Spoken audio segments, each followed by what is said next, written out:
Deichsel noch einmal. Jetzt geht's mir wieder nicht aus. Jedes Mal bleiben wir 1, 2, 3 Karten über. Jetzt probieren wir es einmal so. Vielleicht jetzt, ja, so einmal, vielleicht klappt es jetzt einmal. So, Großvater. Jetzt schauen wir mal. Wie kann man sich denn wegen solchen Karten so aufregen? Jawohl, jetzt könnte's gehen. Wie lange spielst du denn jetzt schon an dem Spiel? Was sagst du? Also ich könnte es nicht den ganzen Tag vor den Karten sitzen. Ich schon. Traudl, hast du... Jetzt klappt's, jawohl. Also jetzt hörst aber endlich einmal auf. Was tust denn? Kartenspiel da. Du musst doch schon ganz blöd werden. Tust du mir die Karten her? Ob ich blöd werde nicht, das geht dich gar nichts an, gell? Zu gar nichts anderem bist du mehr zu gebrauchen, seit du das blöde Spiel da hast. Ja. Du hättest dem Großvater auch was Gescheites aus der Stadt mitbringen können, als wir die Dummheiten Tust du jetzt meine Karten her? Nein. Okay, Tante, lass ihm doch seine Karten. Na, geht er wenigstens nicht im Weg um. Da hat er seine Beschäftigung. Was? Ah ja, du musst ihm natürlich wieder die Stange halten, gell? Tust du jetzt meine Karten her? Ja, da hast du Also nachher. Den ganzen Tag sitzt du da in deinem Lehnstuhl und hast den Kartenschlag. Ja. Und du schaust die anderen bei der Arbeit zu. Arbeit? Ist das vielleicht keine Arbeit? Ja. Den ganzen Tag vielleicht eine Aufregung, dann hat man keine Ruhe, dass man mit Ruhe Karten spielen kann, ne? Ja. Gerade war ich im Garten draußen. Ja. Da steht's ungerad Meter hoch. Und die Hähner, die haben den ganzen Salat zerrupft. Die Hähner sind Eier legen und ein Gras rupfen, sag's ja. War viel gescheiter, ihr darf auf die Kinder aufpassen. Okay, lass ihn sitzen, dann Großvater. Dann sperr ich die Hähner ein und bei der Gelegenheit zupf ich gleich das Unkraut raus. Getragen, so war's doch nicht gemeint. Okay, ist schon gut. Sag einmal, muss jetzt das Mädel die ganze Arbeit machen, die eigentlich dir zusteht? Was sagst du? Von mir aus spielst Karten, bist Schwammerl auf die Erwachsenen. Einzelner. Jawohl. Ja. Grüß dich. Heiliger, grüß dich. Ja. Sitzt ihr ein bisschen her? Ja, danke schön. Was gibt's denn? Ich wollte bloß wieder einmal nach meinem Mündel der Traudl schauen. Du weißt, dass ich Vormund habe die Verantwortung und da muss ich halt ab und zu mal nachschauen. Freilich. Aber gut geht's ihr. Das weißt du ganz genau, dass der Traudl nicht schlecht geht bei mir. Weiß ich. Sonst hätte ich vor 10 Jahren beim Tod ihrer Eltern, wie ich die Vormundschaft übernommen habe, nicht zugeben, dass sie in dein Haus kommt. Und seit der Zeit habe ich für das Mädel gesorgt, wie für mein eigenes Kind. Also ich glaube kaum, dass die Traudl zum Glauben hätte. Nein, seit der Zeit ist das Dirndl aufgeblüht, als wie ein Riesel. Direkt seine Freude hat man, wenn man es anschaut, gell? Ja. Ist wirklich ein ganz liebes und ein sauberes Dirndl geworden. Ja. Und deswegen möchte ich mit dir was reden. Weißt, eines schönen Tages kann dir auch mal was passieren, dann steht das Dirndl wieder allein da. Also das machst du schon gut. Erstens einmal bin ich noch in die besten Jahren und an sterben denke ich noch lange nicht. Schau dir meinen Vater an. Ja, den gefallen tut dir noch lange nicht, wenn ich auch völlig überflüssig bin. Ja. Und dann habe ich mir das Mädel ins Haus genommen, dass ich mal eine Hilfe an hier habe. Und jetzt möchtest du es du wieder nehmen. Ja, nicht gleich. Pass auf, ich habe im Sinn, dass ich die Traudl verheirate. Was sagst du jetzt da dazu? Naja, also, ich meine, da ist doch noch Zeit dazu. Naja, weißt schon, aber mit der Zeit, da wird man alt, gell? Du, da ist aber bei der Traudl noch kein gefahren. Ja, also bei der Traudl nicht. Aber bei dem halt, der sich gern heiraten möchte, da ist das schon ein bisschen gefährlicher. Wieso ist das ein Alter? Nein, ein Wittiber ist noch in die besten Jahre. Noch ein ganz fescher Mann. So. Ja, also halt ein rüstiger Mann, nicht wahr? Nicht so ein junger Spritzer, wo man Angst haben muss, dass er auch in der Ehe noch auf Zeiten schaut. Also ich glaube kaum, dass du der Traudl mit so einem alten Dattelkreis eine Freude machst. Oh, der alte Dattelkreis, geh jetzt erst aber auf. Nein, das ist schon noch ein Mannsbild, auf den die Weiber fliegen. Also und ich mein, die Hauptsache in der Angelegenheit ist die Traudl. Das Gescheitste wird Zeit, du redest einmal mit dem Madel selber. Ja, und ich hab gemeint, das Gescheitste ist, wenn du mit ihr redest, ich mein, du verstehst dich doch besser mit ihr, nicht? Ja, also, ich misch mich in die Sachen nicht ein. Und jetzt muss ich mal in meinen Laden ausschauen, ob nicht wer gekommen ist, gell? Bin ich gerade so gescheit als wie vorher. Naja, dann geh halt wieder und red mit der Traudl mal selber. Also nix für ungut, gell? Für Gott beieinander. Grüß dich Gott. Bitte. Du, Liesbeth, hast du gehört? Unser Traudl möchte verheiraten. Ne? Ah, du hast scheinbar doch noch ganz gute Ohren, Da Vater. hat er laut nur geredet. Wen meinst du, dass er den verheiraten will? Ha? Ich weiß nicht und geb mir auch nichts so. Ja, ich glaube, ich weiß, ich kann mir's denken. Ja. Und dann geht's dir auch nichts so. Ja, halt noch nicht. Großvater! Großvater! Was denn? Ein Brief ist gekommen vom Hermann. Was? Ein Brief vom Hermann? Hör gleich her, ein Brief. Was ist los? Ein Brief ist gekommen vom Hermann. Vom Hermann ist ein Ja, Brief ein Brief. gekommen. Was vom Hermann ist ein Brief Jetzt gekommen? gib mir gleich her, den Brief. Lass Nein, den tue ich nicht her, den lese ich selber. Wo hab ich den mein Brüder? Ja, du gern halt den Brief her. Was? Nein! Komm her, Tante, ich lese dann vor. Nein, ich lese den Brief selber. Ja, dann will ich ihn überhaupt nicht mehr lesen, dann kannst du ihn selber lesen. Jawohl. Schau Ja. mal selber. Da ist Also da hat der Brüder, jetzt fang halt einmal an, geht's schon, geh weiter. Ja, nicht so langweilig umeinander, langweilig. Langweilige. Liebe Mutter, heute erhältst du eine Freudennachricht. Denke dir die Überraschung. Ich habe mich entschlossen, wieder heimzukommen. Was kommt der Bub ins Heim? Was ist... Okay. Ich denke, mit dem Dampfer Monte Olivia zu reisen und komme voraussichtlich am 22. dieses Monats in Hamburg an. Er dampft heim. Jesus, der Mann, die kommt. Nein. Hast du es gehört, Großvater? Der Mann, kommt. Na, so taub bin ich auch wieder nicht, oder? Das hab ich schon gehört. Vater, unser Mann, die kommt. Was sagt der unser Mann, der Mann, wahrscheinlich, ne? Okay, ist doch dein Mann die auch. Ja, freilich. Das ist doch dein Enkel, gell? Natürlich, ich kann mich noch erinnern, wie der mit dem Backen nach Amerika rüber ist. Ja, ganz junges Bärschein war er noch, gell? Ja. Jetzt liest halt einmal weiter, schau wieder bei mir an. Hoffentlich kommt dieser Brief noch rechtzeitig in deine Hände, damit meine Ankunft nicht zu überraschend ist. Ja. So, mein, wie viel haben wir denn heute? Viertel nach 12 ist schon, Viertel nach 12. Ich hab dich doch nicht nach der Uhrzeit gefragt, sondern nach dem Datum. Also, ja. Moment, heute ist doch schon der 24. 24. 24. Ja. Ja, da müsst ihr schon längst da sein. Ja. Mein Gott, unser Mann, die kommt. Mann. Ist dieser frei? Es liest halt einmal weiter, tu nicht umeinander. Traudl, du gehst jetzt im Garten raus und pflückst einen schönen großen Blumenstrauß. Und ich stell's dann gleich da am Tischchen. Das pressiert doch alles nicht, sagt die Blumen, lies einmal den Brief weiter. Bitte tu mal den Fall und lies. Ich freue mich schon so auf dich und auf den Großvater und auf unser Dorf. Wenn ich wieder auf unsere Berg steige, dann ziehe ich meine kurze Lederhosen Ja, an. die kurze Das ist die kurze Lederhosen. Wo haben wir denn die hingerannt, Traudl? Das war's. Die wird sich schon finden. Jetzt lies doch einmal den Brief weiter.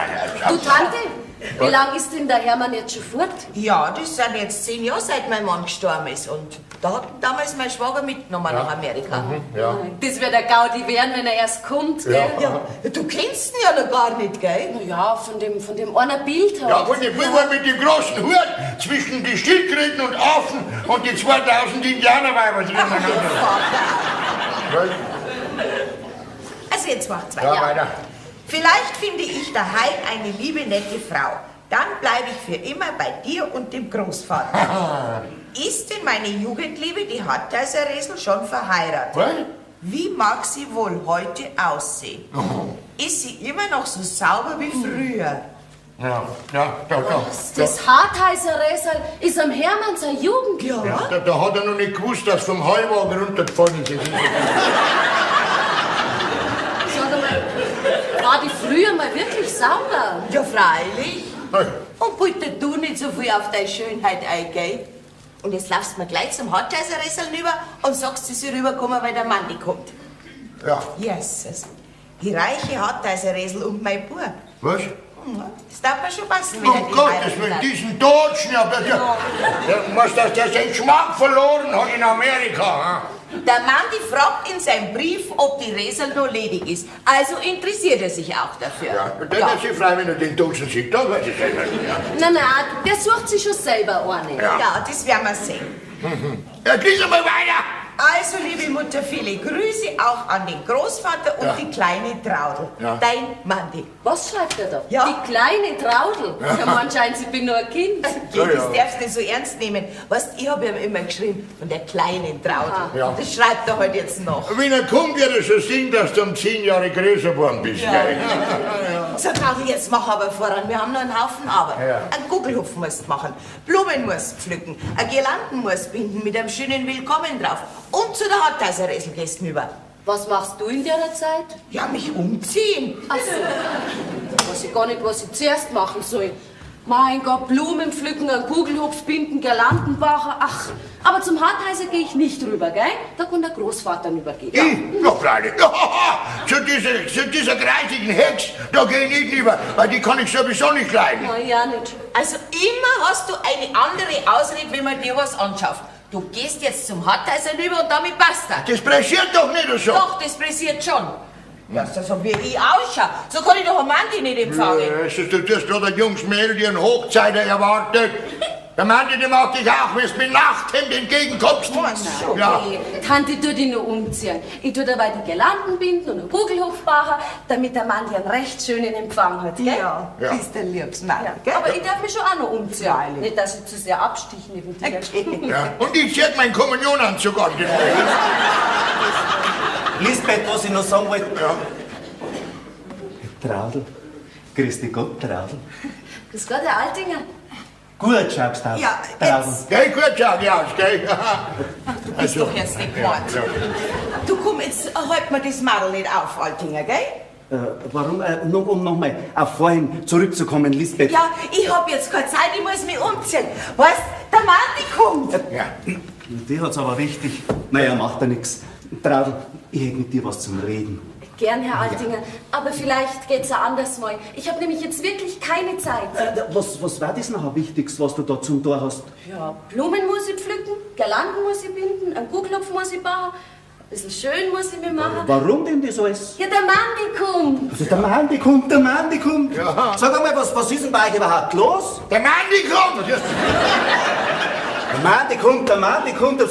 Wer ist denn das überhaupt da, der Dings da, der Mandi da? Jetzt kennt der Mann die nicht. Du kennst ihn du vielleicht? Na, ich werde meinen Enkel kennen, oder?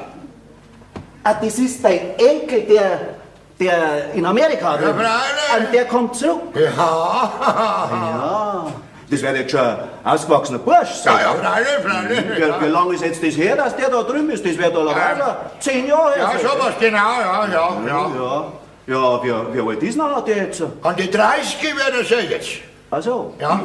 ist der nachher ledig oder ist der verheiratet? Nein, der kommt ja extra rüber, weil er herüben eine heiraten will, weil er drüben keine gekriegt hat, ja. Der wird natürlich euch da wohnen wollen. Bei uns wohnen? Ja. Na, selbstverständlich, meinst du, der geht ins Hotel? Das lasse ich nicht zu. Da muss man die Traben sofort aus dem Haus. Das gibt's nicht, da mache ich nicht mit. Was, der spielst du jetzt einmal von... Ah, das kennt man schon. Der Mandi kommt, da weiß man schon, wo das hinausgeht. Die Traudl muss auf jeden Fall mit. Ja, wenn sie mag. Ich muss mengen, ich bin ja Vormund. Die Traudl ist 20 Jahre und bis 21 Jahre ist, hat die zum Tor was überlang. Na ja. Verstanden? Ja, das kannst du jetzt halten, wie du willst. Ich muss jetzt rüber zu den Hartheiser, weil ich was ausrichten muss, gell? Was muss denn bei den Hartheiser? Der Manni kommt.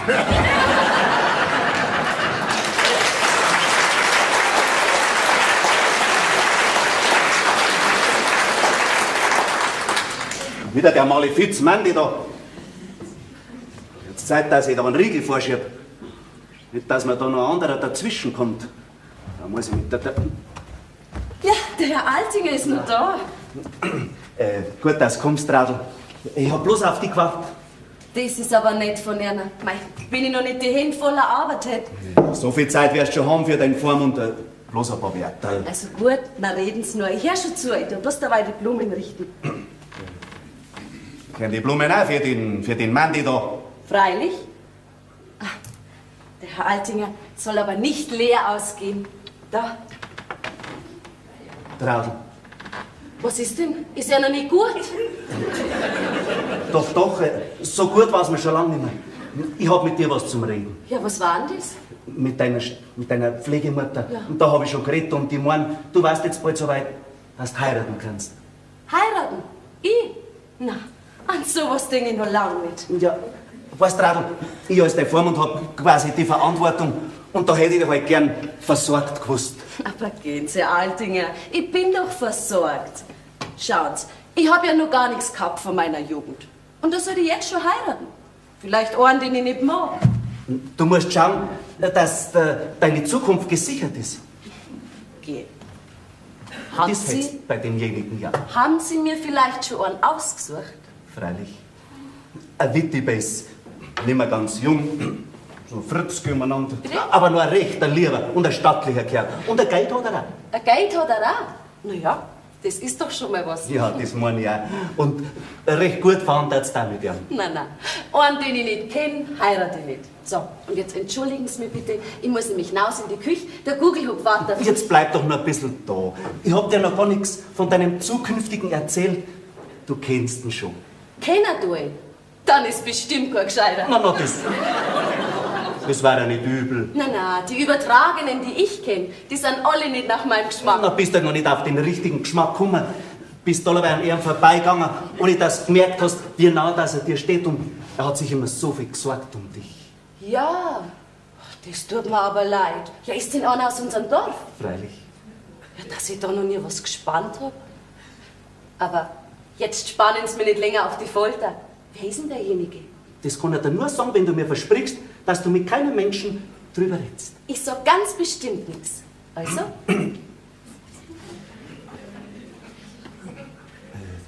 Ja? Traudl, ich bin's. Was? Sie, Herr Altinger?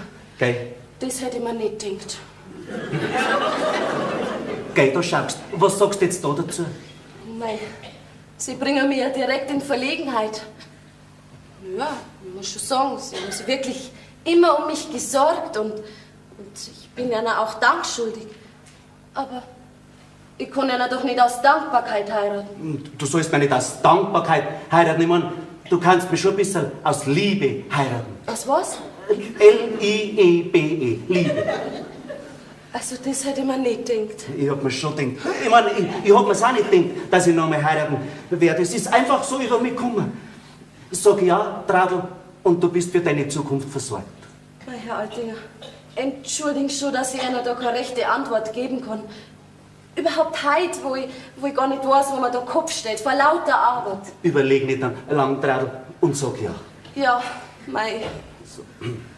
Und du sollst das auch bestimmt gut bei mir haben. Da fällt sich nichts. Das glaube ich schon, aber das kann doch nicht so geschwind gehen. Bei mir schon. Was tön's denn da? Ja, was tue ich denn da? Na, das darf es nicht tun. Warum denn nicht? Weil mir einer Bart so kitzelt. Ach, wenn's bloß das ist, Traudl. Da geh ich gleich morgen zum Friseur und lass ihn wegrasieren. Für die tue ich alles. Aber gehen Sie, Herr Altinger. Jetzt brauchst du aber nicht mehr Herr Altinger sagen. Jetzt tust du Peter zu mir sagen. Sag einmal, Peter. Peter. Sag einmal, mein lieber Peter. Mein lieber Peter. Das hast du aber jetzt schön gesagt. So. Also, Herr Altinger, von der Seite habe ich ihn ja noch gar nicht kennengelernt. Herr Altinger, Peter sollst du doch sagen. Also, von der Seite habe ich die ja noch gar nicht kennengelernt. Peter. Jetzt sollst du mich aber mal erst richtig kennenlernen. Na, lieber, jetzt geht's erst richtig an. Und zum Zeichen, dass wir zwei jetzt zusammenkehren, schenke ich dir diesen Ring.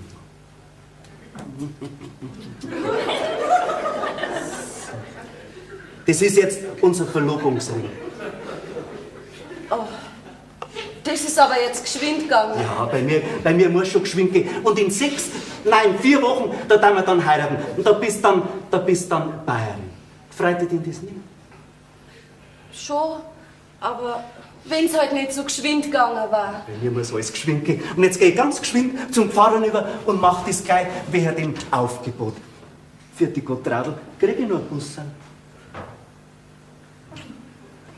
Für die Gott Traudl.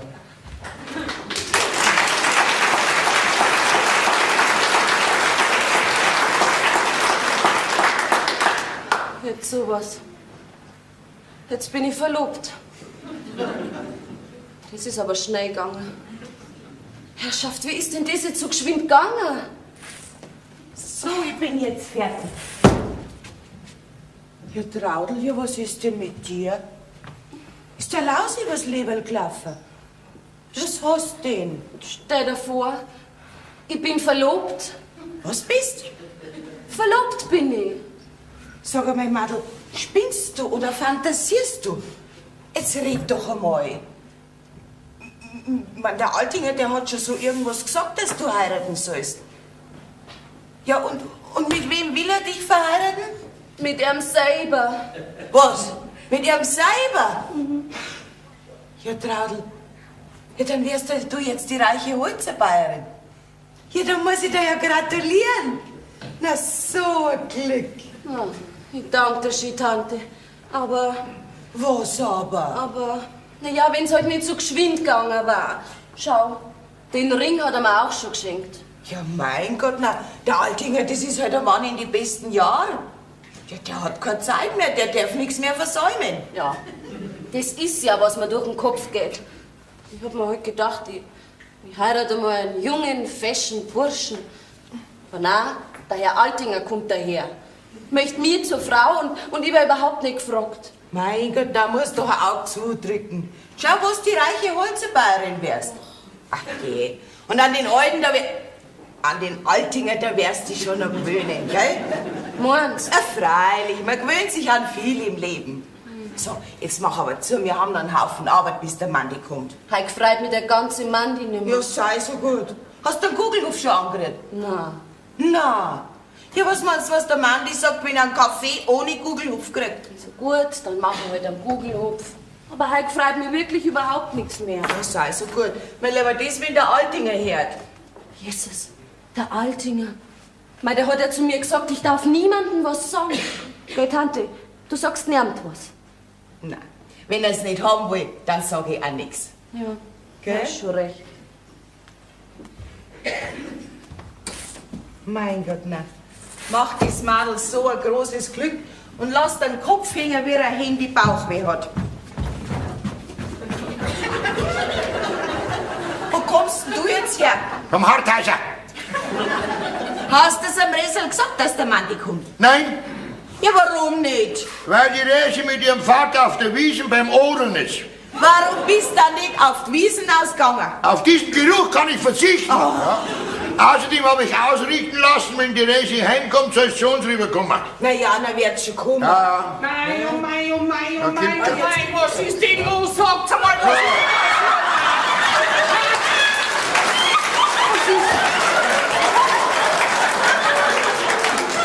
Sag einmal, Ressel, wie schaust denn du aus?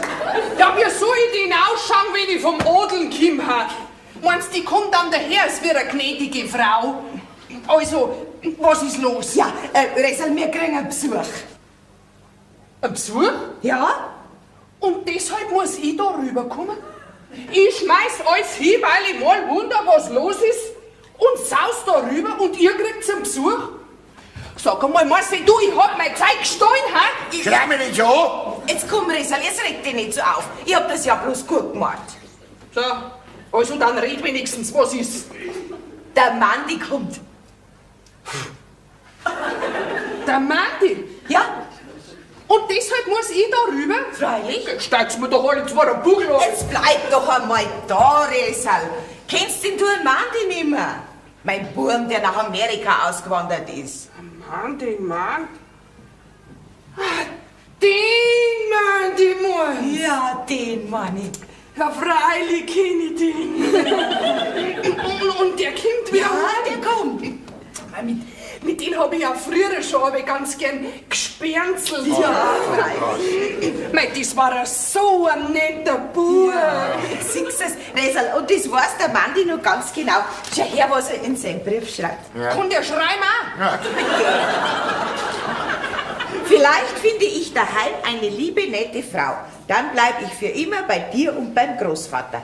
Du, und jetzt kommt die Hauptsache. Ist denn meine Jugendliebe, die Hartheiser Ressel, schon verheiratet? Na ja. Wie mag sie wohl aussehen? Oh. Ist sie immer noch so sauber wie früher? Ja, Sauber? Ja. ja. Ich bin doch eine Schönheit. Gewesen. Na?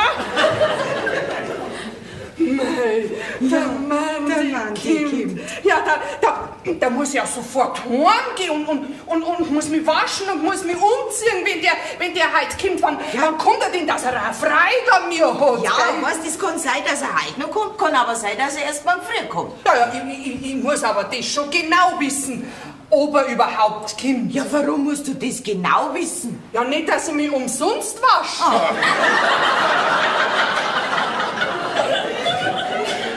Drum muss ich das schon wissen, aber ich gehe jetzt einmal rüber und fang dabei um im Waschen und im Umziehen. Ja, das machst du nicht auch.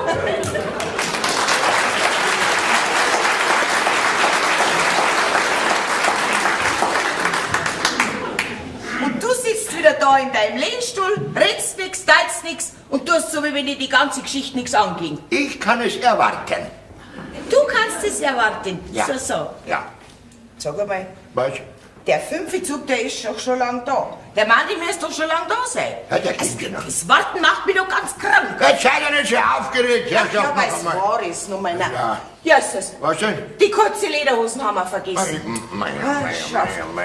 Traudel? Traudel? Ja? Weißt du, wo die Lederhosen vom Andi ist? Nein? Ja, dann such's halt. Zieh mich grad um. Jetzt zieht sie die grad um. Ja, du sitzt immer noch da in deiner alten Kluft. So kannst du einen Mann die wirklich nicht empfangen. Der Herrschaft, der kann ja mal auch erst kommen, oder? Da sitzt sie die ganze Nacht mit meinem blauen Anzug da, oder? Yes, Maria! Was ist denn jetzt wieder? Jetzt ist immer noch keine Girlanden an der Tür mit einem Willkommen drauf. Ah. Also einen Empfang ohne Willkommen, den gibt's doch gar Ja, nicht. ich geh zum Check. Oh ja, das gibt's schon. Ja, Bur! Ja, grüß dich! Hello, Mann. Ja, Du, ich bin einer da. Ja, Ja. Grandpa. How you do now? How you do? Grüß dich Gott. Grüß dich Gott, Mann.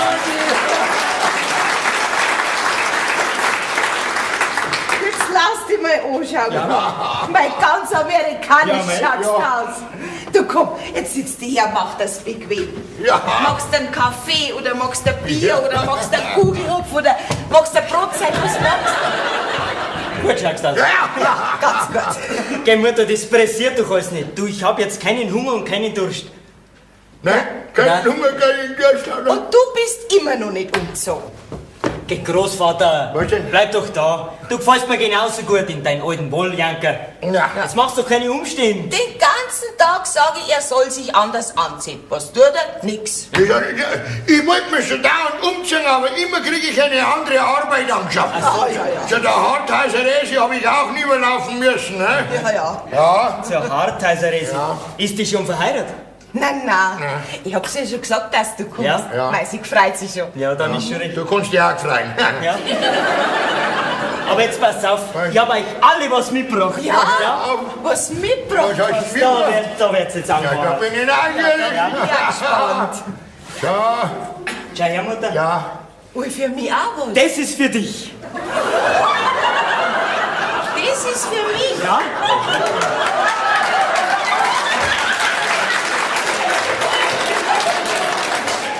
Sag einmal, möchtest du einen Vorhang aufmachen?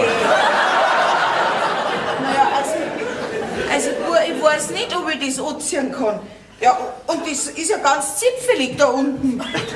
Du, das kannst du schon anziehen, Mutter. In Amerika, da tragen das die ältesten Ladies. Ja. Ist wahr? Ja. Also erstens bin ich keine Lady und zweitens sind wir nicht in Amerika.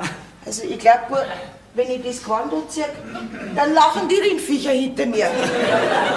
Ja, so auch. Also jetzt, Großvater, pass auf. Was? Und das habe ich dir mitgebracht. Was Schlupf wird? einmal rein. Ja, Moment.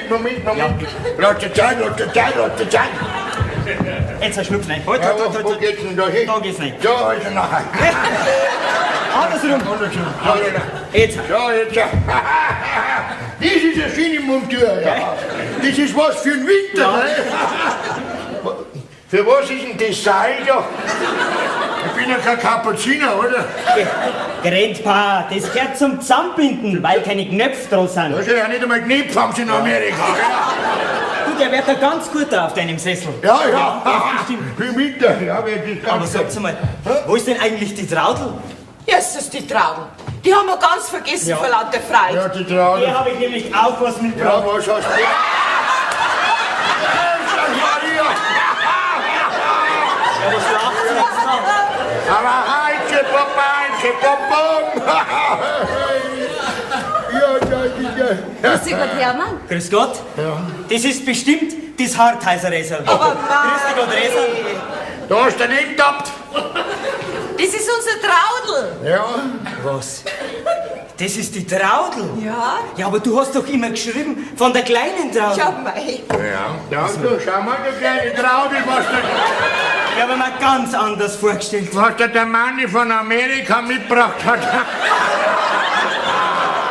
Und da ist dein Lederhose.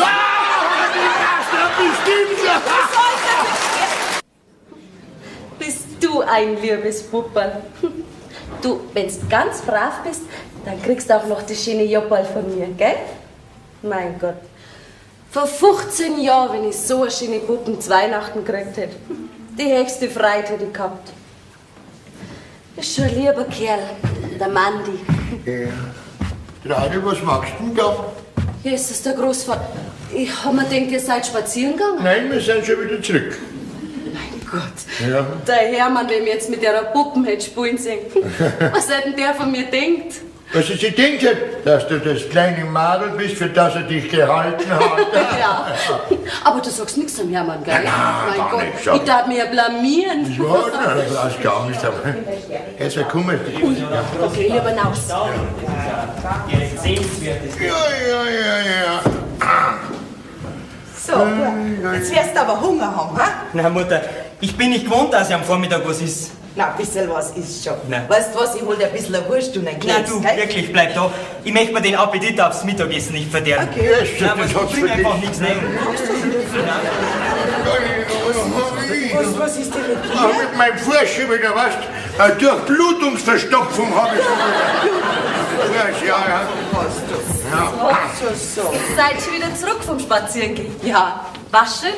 Ja, schön war's schon. Also, Berg haben wir schon auch drüben in Amerika, aber die unseren sind schon viel schöner.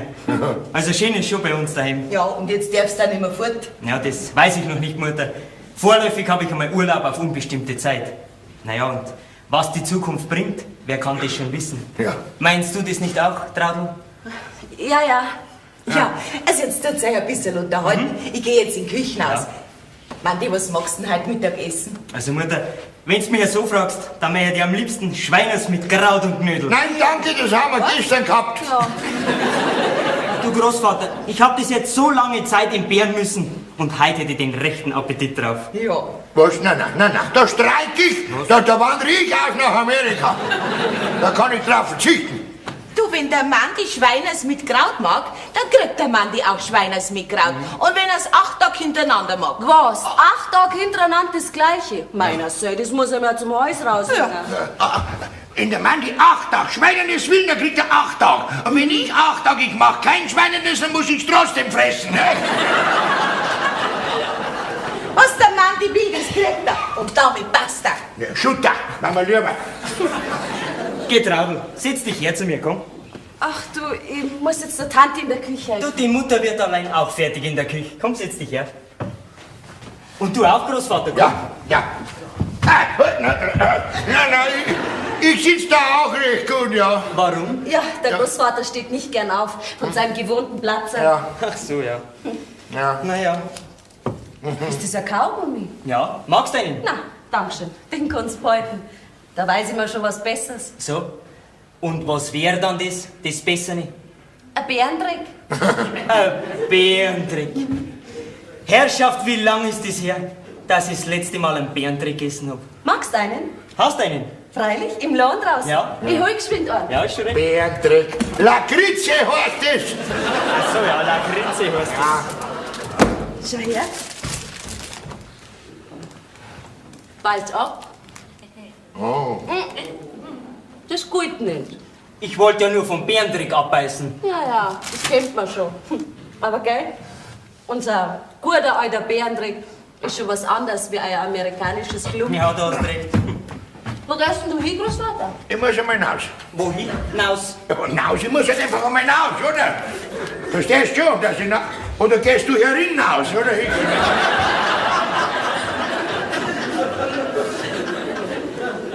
So, Traudl. Jetzt sind wir ganz allein da in der Stumm herin, gell? Ja, ich helfe jetzt geschwind der Tante. Nein, bleib nur da. Ich hätte dich einmal ganz gern was gefragt. Was denn? Sag einmal, wie alt bist jetzt du eigentlich schon? 20? Ja, schon einen Monat drüber. Aha. Das ist alt, gell? Schau, was soll denn da ich sagen? Ich wär schon bald 32. Was? Das sieht man aber nicht. Ja, es ist aber so. Aber es ist schade. Was ist schade? Naja, du bist so ein lustiges Mädel und das gefällt mir so an dir. Herrschaft, 12 Jahre Unterschied. Man möchte es nicht glauben. So, Mandy, jetzt bringe ich dir eine Überraschung. Was, eine Überraschung? Ja. Da bin ich aber neugierig. Da schaust.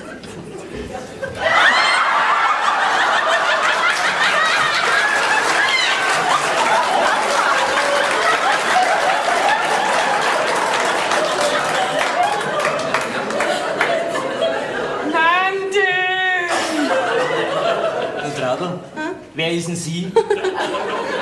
Das ist Hartheiser Resal. Dein Resal. Was? Das ist mein Räsel. Gell? Das ist eine Überraschung.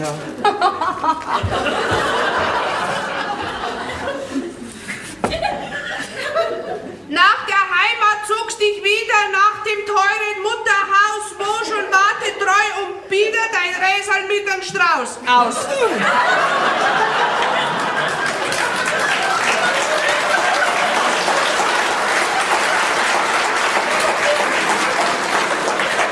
Also, du bist das Räsel. Ja. Resal, komm, jetzt sitzt du ein bisschen näher zu uns. Ja, mach ich. Gell? Sag einmal. Hast du das Versal selber gemacht? Ja? Ja? Mei, das war vielleicht eine Sauarbeit. Ja, daheim habe ich das Gedicht sogar noch gesungen. Magst du das hören? Danke, das Gedicht war schon so schön genug, ja. Ja. Also weißt, Räsel, ich hätte dich bald nicht mehr kennt, gell? Verändert hast du dich. Gell? Schön bin ich geworden. Ja. Also ich hab dich ja gleich wieder kennt. So, Ja, jetzt tut's euch ein bisschen unterhalten. Ich gehe in die Küche aus, gell? Es gibt nämlich noch eine Überraschung. Was noch eine? Aber ich verrate nichts. Mutter, bitte sag mir's. Na, Ich weiß, Dampfnudeln gibt's. Die macht's immer, wenn Gäste da sind. also musst jetzt du immer alles verraten, du dummes Maul, du dummes. Also Dampfnudeln mag ja ich auch ganz gern. Da kannst Ja? Was ist denn das? Ui, das ist ja ein Kinderjoppel. Ja, wer kommt denn das da hin? Gehört das vielleicht dir? Freilich? Was? Das heißt, mir gehört's natürlich nicht. Okay, wie soll denn die Traudel zu einem Kinderjoppel kommen? Ja, eben. Das gehört schon wem anders. So? Wie die Traudel jetzt verlegen worden ist. Hast du das gesehen? Die fängt ja früh an. Das hätte ich ja gar nicht zutraut, der Traudel. Sag mal, was willst du denn da sagen damit?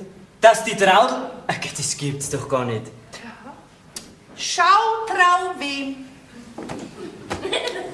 Jetzt, Räsel, erzähl einmal, wie geht's dir denn? Gut geht's mir. Ja, ganz gut. Naja, viel Arbeit haben wir heute, ja. Aber sonst, das Viech und ich, wir sind gesund. Ja, das ist ja auch die Hauptsache, gell? Ja, freilich. Und habt ihr einen Hof noch, ja? Freilich. Ja. Ja, den heute war jetzt ganz allein ich zusammen. Ja. Seitdem die Mutter gestorben ist und der Bruder verunglückt. Ja, und der Vater lebt ja noch. Freilich, Ja. aber der Zeit gar nicht. Nein, anschaffen dürfe ich bei uns auf dem Hof, ja. Also weißt du, was mich wundert? Dass du mit deinem Temperament, Räsel, dass du da noch gar nicht verheiratet bist, gell? Gell, das wundert dich. Ja. Ja, weißt mir hat halt noch keiner gepasst. So.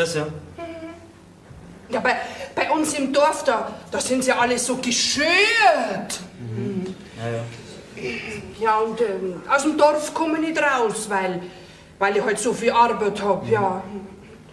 Naja, und Drum ist es heute so, dass ich immer noch ganz allein ledig rumlaufe. Bis jetzt. Bis jetzt sagst. Ja, willst du jetzt heiraten? Ja, freilich. Ich hab doch nur auf dich gewartet. Resl, jetzt glaube ich, übertreibst du ein bisschen, gell? Aber Mandy, du warst doch immer schon der Traum meiner schlaflosen Nächte. Du, das ist doch alles schon so lang her. Na? Mandy, kannst du dich noch erinnern an unseren ersten zarten Kuss? Mei, war der gut. Das ist doch alles schon lang vergessen. Nein, das ist nicht vergessen. Schau mal, das Puzzeln, das ist doch die Hauptsache. Das war doch so schön. Mann, Mann, sag mal, hast denn du in Amerika drüben das Puzzeln verlernt? Jetzt Resl, jetzt hör aber auf, wenn da jemand reinkommt, da sollen die denken von uns. Das ist doch mir wurscht. Mann, schau, wenn ich ein bisschen älter bin als wir du, das ist doch gar nicht wichtig. Ich brauche jetzt einen Bauern auf unseren Hof. Ja, und wenn wir verheiratet sind, dann geht auch mein Vater in Austrag. Geh weiter, Mandele. Überleg das heute. Heirat mich. Schau, das ist doch so schön, wie wir zwei verheiratet sind. Auf was ist das nicht so schön? Mandele. Ich bitte vielmals um Entschuldigung, wenn ich störe.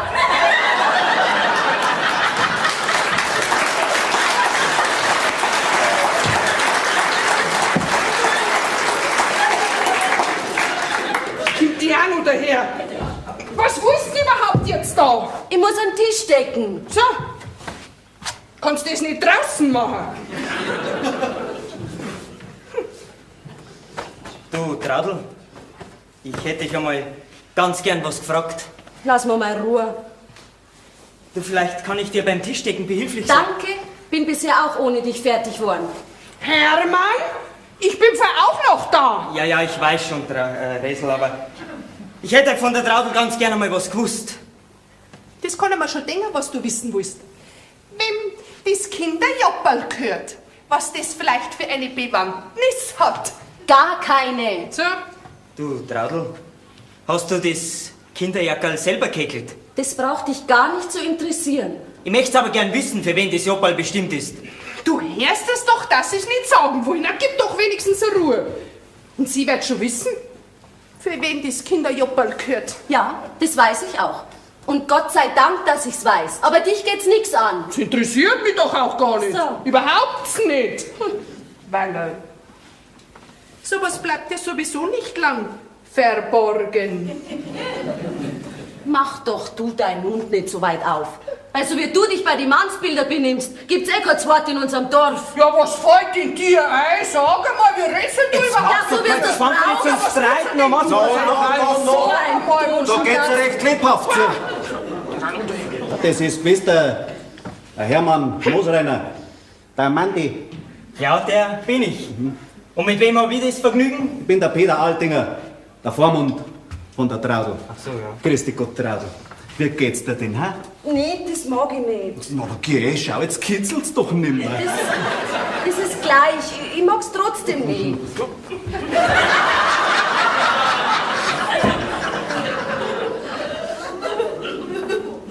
Du Altinger, du kommst mir ja so verändert vor.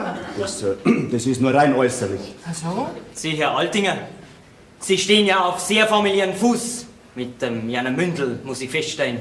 Wie meinen Sie das? Naja, für gewöhnlich begrüßt sich doch das Mündel und der Vormund nicht gleich mit einem Kuss.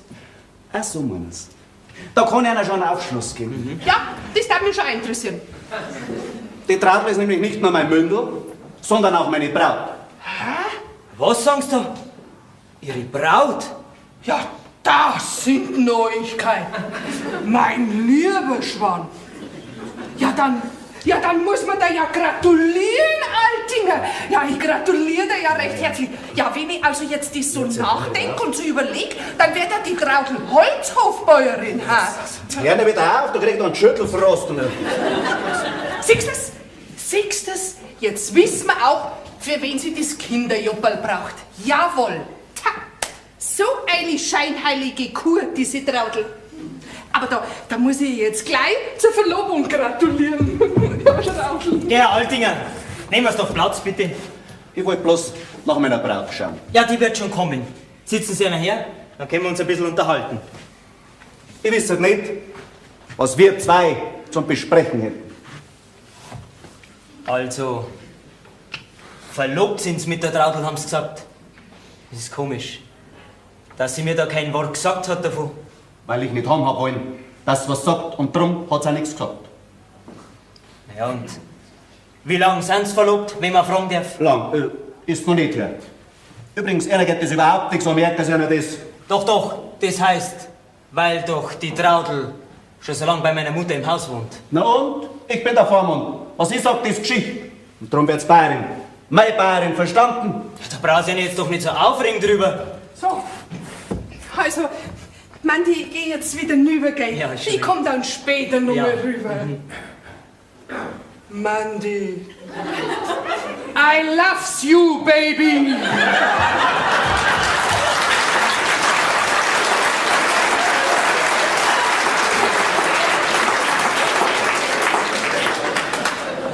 Also, Herr Altinger, ich kann's immer noch nicht glauben, dass die Traudel mit Ihnen ein Liebesverhältnis haben soll. Warum denn nicht?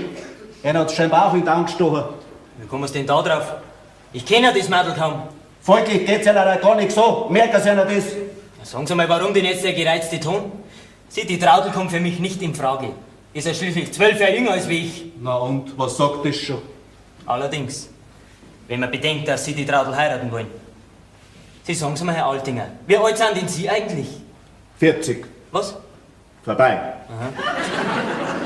Schon lang vorbei, würde ich sagen. Meines Erachtens sind Sie ja schon mindestens 48. Na, so alt bin ich noch lange nicht, gell? Ich bin erst 47,5. Ja, genau, das haben wir genauso gedacht. Sie, die Traudel, die Traudel und Sie kann man das nicht vorstellen. Sie, da sind 30 Jahre Unterschied. Na und, was macht das schon? Ich hab mich noch jung gehalten. Mit einem solchen wie Sie nehmen es immer noch auf. Das haben Sie gehört? Die Traudel strickt ja schon Kinderjopperl. Also eine Sünd und Schande ist das, wenn Sie die Traudel zur Frau nehmen wollen. So ein junges Ding und so ein alter Mann. Sie, das halte ich für unverantwortlich. Da werde ich mit meiner Mutter und mit der Traudel noch ein ernstes Wort reden Das müssen. werden schön bleiben lassen, gell? Sie, das werde ich mir von Ihnen nicht verbieten lassen, meinem Elternhaus, Herr Altinger. In meinem Alter können Sie ruhig noch Herr Jungtinger sagen. Und jetzt passen Sie auf, was jetzt passiert. Bravo! Sehen Sie, wie die horcht? Was wollen Sie jetzt machen? Werden Sie jetzt gleich sehen. Und jetzt horchen Sie. Was schreien Sie denn so, Herr Altinger? Herr Altinger. Bäder. Soll ich doch sagen, mein lieber Bäder. Also, was schreist denn so, mein lieber Bäder? Du packst jetzt sofort deine Sachen zusammen. Was soll das heißen? Ja, dass ich dich bis zu unserer Hochzeit zu meiner Schwester nach Grünbach bringe. Warum denn? Frag nicht lang und pack zusammen. Ja, man wird doch noch fragen dürfen. Ist gar nicht notwendig. Wenn ich dir sage, das ist ja so, dann ist es so. Na, da muss ich zuerst noch mit der Tante reden. Das ist gar nicht nötig. Traudel, ich kann dir den Grund schon sagen. Der Altinger ist eifersüchtig auf mich. So, jetzt weißt du das. Eifersüchtig? Ja, Auf den? Na, da kannst ohne Sorge sein, Bäder. Der hat doch seine Jugendliebe, sein Hartheiser-Resal. ja, das habe ich auch. Gott sei Dank habe ich das. Na, hörst du's? Siehst du's? Und du regst du dich auf, gell? Vor 10 Jahren haben sie schon miteinander geschmust. Ach, da, schau her. Hat das Fräulein Traudel scheinbar an der Tür gehorcht? Gehört? Ich? Na, das habe ich gar nicht notwendig gehabt. Hat's gar nicht notwendig gehabt. Ihr habt's da herinnen so laut geredet, dass ich jedes Wort verstanden hab. Also, da brauchst du doch keine grauen Haare wachsen lassen. Wir heiraten in 4 Wochen. Du, und wenn's magst, gleich noch viel eher. Haben Sie es gehört? Wir heiraten. Ja, ja. Ich hab schon gehört. Und gerade so mache ich's auch. Na, hörst du's, was er sagt? Und da regst du dich auf wegen dem da. Das ist ja zum Lachen. Jetzt lacht er. Wurscht ist er mir. Er interessiert mich überhaupt nicht. Der kann lachen, so viel er mag. Also, drum kann ich doch jetzt auch wieder da bleiben bei der Tante, gell? Freilich. Nein! Warum nicht? Mir leid's einfach einmal nicht. Ich will aber nicht weg von da. Ich geh nicht aus dem Haus. Und ich mach, was ich mag. Das sag einmal. Wie führst du denn da auf? Wie redest denn du mit deinem Bräutigam? Mein Lieber, so eine Tanz mag ich nicht, gell? Was ist auch das Geschichte? Hey, da geht's ja wild auf. Was ist denn da los? Tante, stell dir vor, der Altinger möchte mich weg da von dir. Ja, wohin denn? Ja, Tradl, Lisbeth, das ist es so. Ach, zu seiner Schwester nach Grünbach möchte er mich da. Ja, wieso denn? Das Mädel hat's doch bei mir genauso gut wie in Grünbach. Eben nicht, das ist's ja. Ja, wieso muss sie bei mir zu viel arbeiten oder kriegt sie zu wenig zum Essen oder... Nein, das nicht. Ja, oder meinst du vielleicht, weil sie jetzt die reiche Bäuerin wird? Jetzt reg dich doch nicht gleich so auf, das ist ja alles gar nicht so, wie du meinst. Ja, was ist denn dann? Und jetzt schau, du hast da einen großen Besuch. Naja, so groß ist er auch wieder nicht. Dein Bub aus Amerika ist da, nicht? Ja, und? Naja, und das muss doch einsehen, dass das kein Gut nicht tut, wenn zwei junge Leute in einem Haus, in einem Raum den ganzen Tag beieinander hocken. So ein Unsinn. Sie sagen Sie mal, was glauben denn Sie eigentlich von mir? Die Leute einfach nicht, dass meine Braut so lange im Haus ist, solange dein Sohn da ist. Aber das Sprichwort sagt schon, schau nicht um, der Fuchs geht rum. Gell, das verbiete ich mir, dass du mich einen Fuchsen nennst, gell? Das brauche ich mir nicht gefallen zu gelassen, gell? Das ist aber auch so eine Gemeinheit, oder? Also Sie verlangen jetzt, Herr Altinger, dass ich quasi das Haus von meiner Mutter wieder verlassen soll. Das können sie halten, wie sie wollen. Also in dem Haus, da bin immer noch ich der Herr. Und da geschieht auch nur das, was mir passt, gell? Jetzt bin ich so froh, dass du endlich da bist und jetzt will er haben, dass du wieder fortgehst. Aber da habe ich auch noch was mitzureden, gell? Meinetwegen kann er ja da bleiben. Auf jeden Fall leid es nicht, dass meine Braut in einem Haus, weil es einfach unmoralisch stimmt, wenn zwei junge Leute in einem Haus und einem Dach hausen. Ja, das ist doch ein Unsinn, sowas. Ja, Lächerlich. Das verbiete ich mir. wir brauchen keine Sittenpolizei, wir passen selber auf. Ja. Und weil mir nicht das gefallen lasse als Bräutigam, dass meine Braut da im Haus ist, solange dein Sohn da im Haus ist. So, und dabei bleibt's, dass ich dich morgen abholen, wenn wir nach Grünbach fahren. Grüß Gott beieinander. Fertig Gott? Na, muss ich mir das gefallen lassen?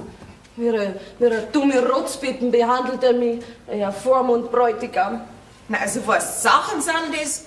Ja, sag einmal, habt's denn ihr dem Altinger einen Anlass gegeben, dass der auf so dumme Gedanken kommt? Das ist doch lächerlich. Seit ich da bin, habe ich mit der Traudl noch keine 5 Wörter geredet. Aber am Bärendreck habt's miteinander gelutscht. Hab ich gesehen. Jetzt, Traudl, schau, ich möchte sagen... Jetzt lass mir doch einmal meinen Frieden. Jetzt hört doch einmal die Tatschlerei auf. Kein Wunder, dass der Altinger narrisch wird. Ja, dir wär's doch auch nicht recht, wenn er an deinem Räsel rumtappen tät, oder? Weißt du was? Hä? Er meint das den Speichern auf und die Traudl in den Keller, dann sind's weit genug auseinander. Freilich. Und ich renn den ganzen Tag Trepp auf und Trepp ab. Also auf solche Dummheiten kannst auch bloß du kommen. Hält dich nur jung. Jetzt, Mutter, schau. Jetzt haben wir uns das Beieinandersein so schön vorgestellt. Und jetzt kommt so eine saudumme Geschichte her. No, als ob ich was dafür könnte. Ja, ich kann auch nichts dafür. Und ich bin vollkommen unschuldig. Ja. Bleibt mir halt nichts anderes übrig, als dass ich morgen nach Grünbach gehe. Bis zur Verheiratung mit dem Herrn Altinger. Jetzt kommt der, lass den Kopf nicht hängen. Das macht mir für leid, gell? Wieso denn Leid? Wo sie jetzt die reiche Holzerbäuerin wird. Ja, so weit darfst du doch gar nicht kommen. Komm, bekümmer du dich nicht um Sachen, die dich nichts angehen. Ja, das geht mir extra, bekümmert dich mich drum, gerade extra. Ach, jetzt auf einmal wärst lebendig. Hä? Den ganzen Tag sitzt da in deinem Lehnstuhl und schaust die anderen bei der Arbeit zu oder die fliegen an der Wand, gell? Genau, gerade weil ich immer in meinem Lehnstuhl sitze, sehe ich mehr wie du. Ach komm, red nicht so ein Schmarrn daher. Ja, da red ich einen Schmarrn daher. Kümmer dich nicht um Sachen, von denen du nichts verstehst. Also jetzt geh weit. Jetzt bin ich wieder da und hab meinen Vater auch gleich mitgebracht. Nicht so gar, gell, nicht so gar. Ja, also, ja, red schon. Grüß Gott beieinander. Ja. gut. Was verschafft uns denn die Ehre? Ja, das ist ja so, weil meine Tochter hat nämlich gesagt, das wird einmal daherkommen, gell? Ach, sei stark. Weil, das ist das so. Du hast uns doch die Botschaft übergeschickt, dass dein amerikanischer Bub aus Amerika wieder da ist. Ja. Naja, und darum bin ich jetzt gleich rübergekommen mit meinem Vater, damit er sich mit dem Hermann unterhalten kann. Ja. Jetzt schau her, Hermann, das ist mein Vater. Und das ist der Hermann. Grüß dich. Und das ist immer noch der Bauer von unserem unserem Hof. Aber ich hab mir fest versprochen, sobald wir verheiratet sind, übergibt er sich. Was? Ich mein, übergibt er den Hof. Das ist ja so, ja. Grüß dich Gott, Harteiser. Grüß dich. Kennst mich noch? Ja, ja. Schon lange her, dass wir uns das letzte Mal gesehen haben, gell? Ja. Hätte ich bald nicht mehr kennt. Okay? Ja. Aber ich hab die gleich wieder kennt, Mandy. Na jetzt red halt gescheit. Ja, das mach ich schon. Also, Drum bin ich ja da, nicht? Also jetzt wisst ihr, warum ich da bin, nicht? Ja, also Harteiser, jetzt setzen wir uns ein bisschen hin und dann können wir die Geschichte in Ruhe besprechen. Ja, das ist gut, ja. Ich bleib da sitzen, ich muss nicht so nah dabei sein. also gell? Platz. Ja. Du bist da gar nicht wichtig in der Angelegenheit. Ja, gut. So, Harteiser, du kannst dir gar nicht vorstellen, wie froh ich bin, dass mein Bub wieder daheim ist. Doch, das glaube ich dir. Ja. Naja, und ich mein, eine Frau will er sich auch suchen. Und, ja, und wo er doch jetzt für ganz da bleibt, habe ich mir halt gedacht, dass das Beste wäre, wenn's Resel und mein Bub, gell, Mandy? Ja, Mutter. Immer schafft sie an, genau wie bei mir. Immer, genau wie bei mir. Aber schau jetzt bin ich doch erst einen Tag da, das muss man doch nicht überstürzen. Naja, das braucht's ja freilich nicht. Und drum habe ich gestern auch einen Großvater gleich zu euch rübergeschickt. Ja, freiwillig bin ich nicht gegangen, ich hab müssen. Ja, jetzt sei mal Start. Ja, siehst du, so geht deine Mutter dauernd mit mir um. Ich bin ja da gar niemand. Ja, bei der Sache bist du auch überflüssig. Also, ich war ja heute schon mal da und hab mir mit dem Hermann schon geredet. Ja. Wir sind uns ja schon einig, gell, Mandy? Ja. Aber vorher muss da schon noch was geregelt werden, gell? Ja. Freilich, das wird sie alles noch finden. Und dann machen wir eine Doppelhochzeit.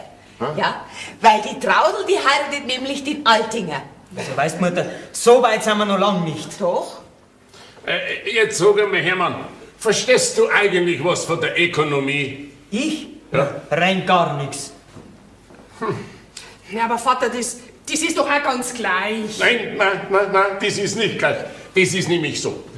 An ihrem Hochzeitstag verlangt sie von mir, dass ich ihr den Hof übergebe.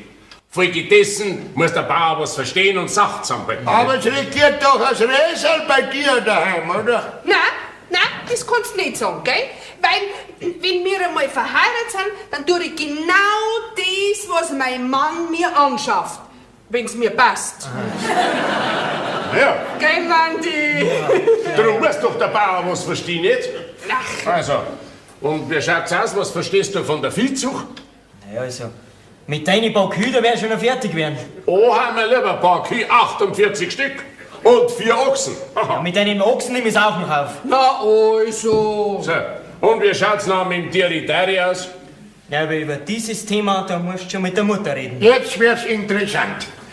Naja, also ich mein, Kapitalistin bin ich keine, aber ja, wenn der Bub halt hier und da mal was geschickt hat, das habe ich dann auf die Sparkasse getragen. Und du selber?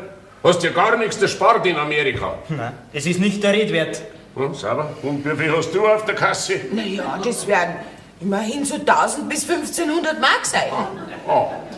Da kann man für keine großen Sprünge machen, mein Lieber. Also das Geld von der Mutter, das darf nicht angelangt werden, gell? Das möchte ich auf gar keinen Fall haben. Ja, wenn's wenigstens ein bisschen was mit in die Ehe bringen darfst, nicht, aber gar nichts. Das ist ein bisschen gar wenig. Hey, das ist halt einmal so. Dann muss ich mir die Sache noch einmal gründlichst überlegen. Da gehe ich jetzt heim und überschlaf das Ganze, verstehst du? Nix wird überschlafen. Was? Wir sind jetzt da rübergekommen, weil wir den Verspruch machen wollen. Und dabei bleibt's. Ja, siehst du, das gefreut mich, Resal. Bub, sei gescheit, der Harteiser Hof steht gut da. Ja, und wenn schon? Ich kann's dem Harteiser nicht für übel nehmen, wenn er sagt, man soll das nicht überstürzen. Reden wir halt ein anderes Mal drüber. Jawohl, schlafen wir noch mal drüber. Genau. Genau, ich geh heim zum Schlafen. Das Vater! Ja. Glaubst du, sie konnte ihn nicht verstehen? Jetzt überleg doch einmal. Wenn unser Hof dich und mich, 6 Mägde und 8 Knechte ernähren kann, dann kommst doch auf das Mandalane drauf zusammen.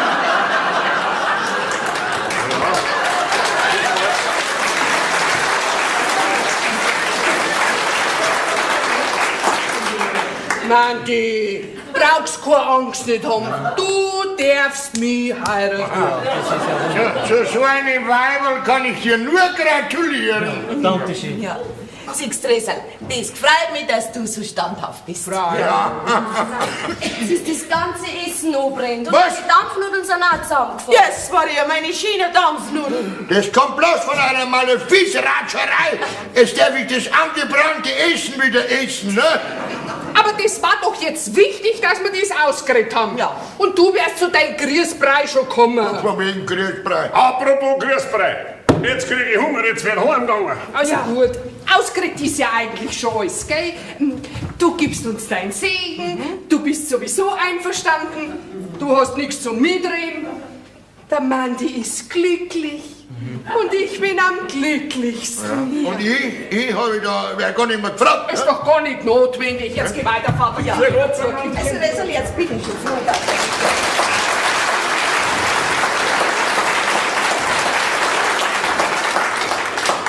So, und ich hol jetzt Suppen. Ja, hoffentlich ist die nicht angebrannt. Du, Ja. willst du wirklich das Resal heiraten? Was, ich? Ja. Ah, woher denn? Ja, was willst du denn da machen? Deine Mutter ist doch so dafür. Großvater, weißt du, was ich mache? Ja, was denn? Ich fahre morgen nach Hamburg und von da aus mit dem nächsten Schiff nach Amerika wieder. Jawohl, das machst und ich fahr mit und werde Präsident von Amerika. Amerika, Hamburg. Du, das kann doch nicht dein Ernst sein.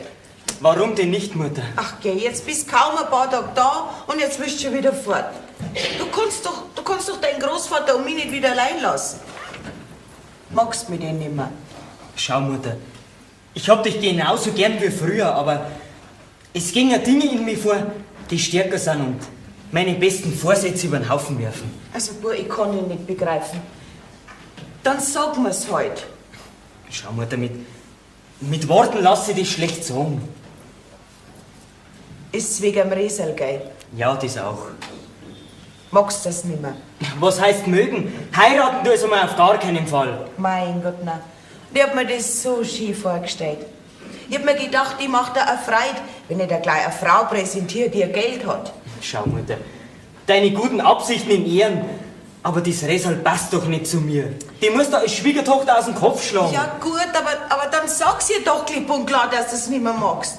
Aber deswegen brauchst du nicht gleich wieder fortfahren. Ja, wenn ich fort bin, bleibt doch die Traudel wieder bei euch im Haus. Ach, geh die Traudel. Ich heirate doch den Altinger. Also mein Entschluss steht fest. Ich kann nicht mehr länger da bleiben. Ich packe jetzt meine Sachen zusammen. Ja?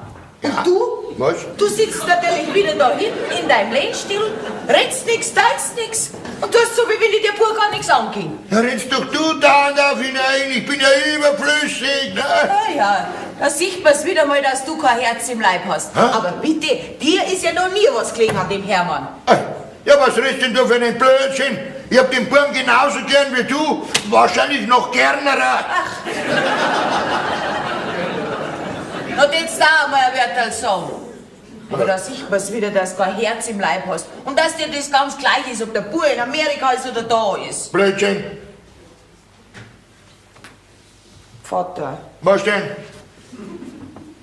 Vater, du musst mit ihm reden. Ja? Ja, du musst ihm sagen, dass er uns nicht mehr allein lassen darf. Ja, vielleicht geht er auf die mehr wie auf mich. Ja? Jetzt auf einmal. Wenn du keinen Rat mehr weißt, wenn dein Latein am Ende ist, dann kommst du zu deinem Vater und sagst, Vater, du musst mit ihm reden.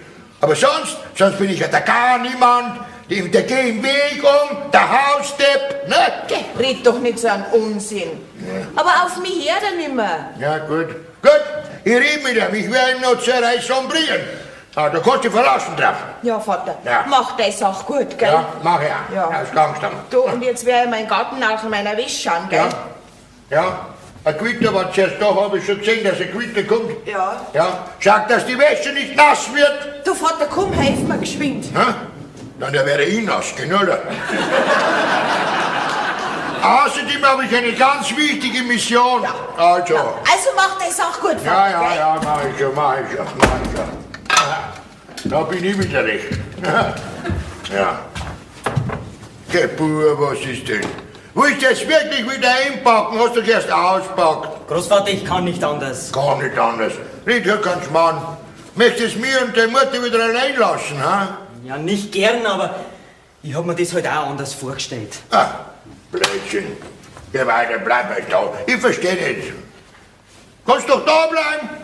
Großvater, ich kann dir den Grund nicht sagen. Wenigstens jetzt noch nicht. Und ich sehe keinen Grund.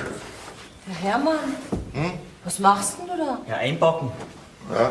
Willst verreisen? Ja, Warum denn? weil's halt sein muss. Ja, ja. So sagt er immer der Dickschädel. Ja, gefällt's dir nicht mehr daheim? Ja, doch schon, aber... Ja, und trotzdem willst du wieder fort. Ja, mir bleibt doch nichts anderes übrig. Ach, so ein Unsinn. Wo möchtest du denn hin? Ja, wo wär ich denn schon hinwollen? Nach Amerika wieder rüber? Hast du in Amerika drüben ein Madel? Na, bestimmt nicht, sonst wär ich erst gar nicht rüberkommen. Gefällt dir das Räsel nicht? Nein, Ja, möchtest du nicht nur nach einem anderen umschauen? das hat jetzt alles keinen Zweck mehr. Herrgott, ich, wenn in deinem Alter wäre, ich würde ganz was anderes tun. Jawohl. Entschuldige, Hermann. Ich krieg immer so Angst beim Gewitter. Ja, gell, es gibt noch ganz andere Leute, die sich vom Gewitter fürchten. Ja. Gell, nur- Großvater? Ja, ja. Nur so einen guten Unterstand findet nicht gleich jeder wie du gerade. Die Traudel braucht ja jetzt keinen Beschützer mehr. Sie hat ja schon einen gefunden. Geh her, Mann. So packt man doch nicht ein. Schau mal, wie das jetzt ausschaut. Ich bügel das geschwind auf, gell? Kannst du das? Freilich kann ich das. Meinst du, ich kann nicht bügeln? Ja, ja. Was ist denn, Großvater? Komm mal her. Musst du mir was fragen? Was denn? Du bist in die Traudel verliebt, gell? Wie kommst du denn da drauf? Wenn ich auch schlecht höre, aber singen tue ich noch ganz gut. Stimmt's? Ja, und wenn's so wär, die Traudel ist doch bereits mit Altinger verlobt. Oha, das kommt drauf an. Na, das kommt nicht drauf an. Sie heiratet heute einmal den Altinger. Ha? Deswegen willst du wieder abhauen, ha? Ja, so ist halt einmal. Und da kann man nichts mehr ändern. Ja. Herrschaft, da komm ich heim und verlieb mich Hals über Kopf in das erste Mädel, was mir über den Weg läuft und... Ach, es ist zum Haar ausreißen. Ja. Verliebt bist, gell? Ja. Ich kenne diesen Zustand. Was? Ja. Du? Ja. Das muss aber schon lang her sein. Na, freilich so lange her, aber mit mir ist noch einmal so gegangen. Da war auch so ein reicher Großbauer wie der Altinger und das arme Schlucker wie du. Genauso war es damals auch, ja. Okay. So viel wie der Altinger hat, das habe ich allerweil noch. Was? Machst du jetzt einen Spaß oder ist das ernst? Nein, das ist kein Spaß, das kannst du mir schon glauben. Was? Na, sag einmal. ja. Dann bist du noch ein größerer Idiot, wie ich geglaubt habe. Warum? Weil ich ja Geld habe. Na, weil du nicht dem Altinger das Madel schon lange ausgespannt hast. Also ich verstehe dich nicht, Großvater. Nein, ich versteh die nicht. Ja, vielleicht weißt das du nicht, aber die Traudel erwartet ein Kind vom Altinger. Was? Ja, wie kommst du denn auf so einen blöden Gedanken? Ja, sie häkelt doch schon Kinder, Joppal. Da konnte es nicht mehr weit aussehen. Ja, Erika! Da lachst du auch noch. Da muss ja lachen. Also, mir zerreißt schon den Kopf über den Gedanken. Ja, sag einmal, hast du vergessen, dass du der Traudel eine Puppe aus Amerika mitgebracht hast? Das habe ich nicht vergessen, warum? Ja, also, und gestern habe ich sie erwischt, wie sie am Tisch gesessen ist, hat mit der Puppen gespielt und hat ein neues Joppel gemacht für die Puppen. Und die habe ich noch versteckt und du wirst es heute auf mein Lehnstuhl gefunden haben, oder? Ja, Großvater. Ja. Ja, du, das, wenn stimmt, dann kriegst du einen zweiten Schlafrock von mir. Na, so viel Schlaf habe ich nicht mehr. Aber du gehst jetzt sofort zu dem Madel hin und sagst, Traudel, ich habe Geld, ich hab dich gern und wir heiraten. Nein, das mache ich nicht. Weil ich nicht haben will, dass die Traudel erfahrt, dass ich ein reicher Mann bin. Was bist du, ein reicher Mann? Ja. Wie viel hast du denn wirklich? Was heißt wie viel? Den Holzerhof, den Hartheiserhof und noch ein paar andere Hof könnte ich aufkaufen. Am Bahnhof auch? Okay. Ja. Respekt, direkt Respekt habe ich vor dir. Das muss ich sofort der Lisbeth sagen. Nein, du bleib nur da. Weil wenn die ganze Sache die Mutter erfahrt, Ja. dann weiß auch die Traudel und das möchte ich heute auf gar keinen Fall haben. Und warum willst du nicht wissen, dass die Traudel das weiß? Ja, weil ich das nicht weiß, ob mich die Traudel so haben will, so wie ich bin, ohne Geld.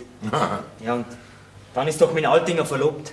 Vielleicht will's gar nichts von mir wissen. Ja, die Traudel hat ein Auge auf dich geworfen. Meinst Ja. Soll ich einmal fragen? Du, das war eine gute Idee von dir. Ja. Frag's gleich, ich gehe dabei spazieren. Aha, jetzt pressiert's aber. Okay, ja. Jetzt ist der Großvater wieder recht, gell? Jetzt kommt einer nach dem anderen. Zuerst hat sich keine Sau um mich kümmern. Und jetzt kommen wir daher zu dem alten, ausrangierten Eisen, gell? Aber geh Großvater, Ja. ich hab doch noch nie behauptet, dass du zum alten Eisen gehörst. Ja. So, Hermann, jetzt kommen einatmen. Ja. Der muss zuerst an die frische Luft. Dazu? Nein, der Hermann.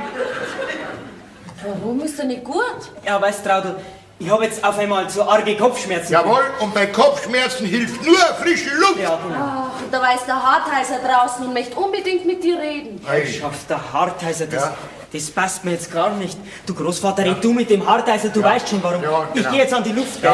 Ja, geh nicht zu. Dankeschön, Traudel. Ja. Gute frische Luft wünsche ich dir, gell? Ja. Was fällt ihm denn? Herzen. Was? Herzschlag verdächtig. Hör auf. Ja. Da muss er doch schauen, dass er zu einem richtigen Doktor kommt. Na, den kurier schon ich.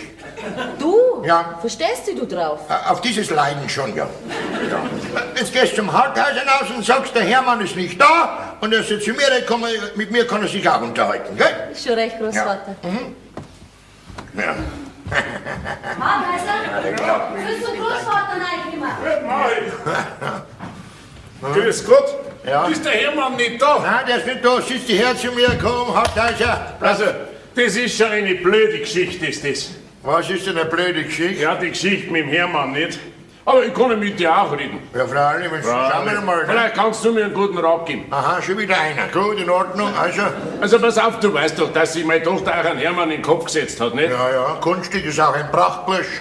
Ja, ich habe auch nichts dagegen, nicht? Aber es ist so, weil Ja, weil du sonst von deiner Rese wieder Schläge kriegst, gell? da redet ja kein Schmarrn, der Herr im Haus bin ich, aber weil ich einen anderen Schwiegersohn für meine Tochter ausgesucht habe. Einen anderen? Ja, Da wird aber der Hermann schauen, wenn er das hört. das ist ja ganz gut, wenn er nicht da ist, nicht? Ja. Da kann ich mit dir reden. Vielleicht erfahre ich von dir was. Ja. Weil von der Landwirtschaft versteht er ja gar nichts, oder? Was Ja, meinst du, du? also, da bin ich überfragt, das sage ich dir gleich. Ja, also, ich muss schon sagen, da ist man natürlich. Was hat er überhaupt nichts? Der spart in Amerika. Gar nichts, keinen Pfennig. Erst gestern ist er zu mir gekommen und hat gesagt, Großvater, kannst du mir 50 Pfennig leihen? Ich möchte mir einen Zigarren kaufen. Dann habe ich gesagt, ihm sagen bei Bür, hast denn du überhaupt kein Geld? Ja. Dann hat er gesagt, nur einen Tausender und den kann mir keiner wechseln. Ja, Ja, dann habe ich ihm die 50 Pfennig gegeben, aber mit dem Zurückgeben, da wird es ausbeißen. der steht so schlecht mit dir. Furchtbar.